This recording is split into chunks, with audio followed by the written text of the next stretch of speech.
This is an excerpt from Unveiled Mysteries by Godfre, a discourse by Saint Germain. Everywhere throughout the universe, whenever the power to create is given to a being, the responsibility of creating is always coexistent with the power. All creation is by self-conscious effort, and if the individual upon whom this great gift of life has been bestowed refuses to take his responsibility and do his duty, his experiences in life will prod him with misery until he does. For mankind never was created in a condition of limitation, and it can have no rest until the perfection with which it was endowed in the beginning is fully expressed. Perfection, dominion, harmonious use and control of all substance and force is the way of life, the original divine blueprint for humanity. God within the individual is that perfection and dominion.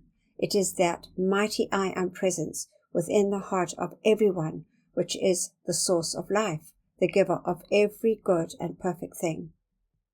When the individual looks to and recognizes his or her source as the outpouring of all good, he that moment automatically starts the flow of all good things unto him and his world, because his attention to his source is the golden key that opens every good thing unto him.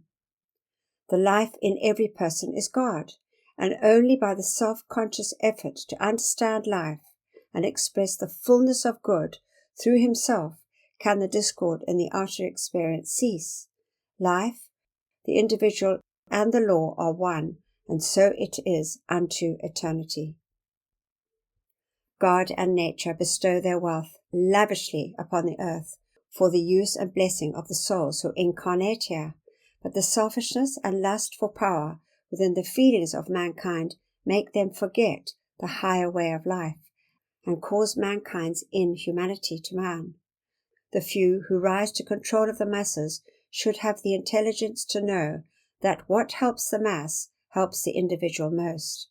But if they refuse to recognize this law, self-destruction follows, brought about by their own selfishness. Selfishness and the feeling of power to control others blind the reason and dull the perception of the outer mind to its own dangers, and such individuals ride headlong to ruin, in every case ruin spiritually, mentally, morally, and physically, extending many times into the third and fourth embodiment following. Only when mankind rises out of the mire of its own selfishness and lust, in all its forms, can human beings be entrusted with all that God and nature hold ready for right use.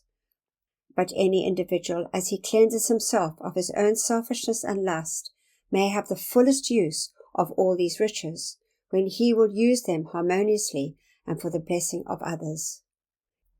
Individuals can make themselves ready to be custodians of these gifts, for in the age that is already ushered in, only those will have unlimited use of wealth who have made themselves worthy to be trusted keepers and dispensers of this treasure. God and nature provide these gifts for man to use rightly, and right use alone is a condition on which they may be received.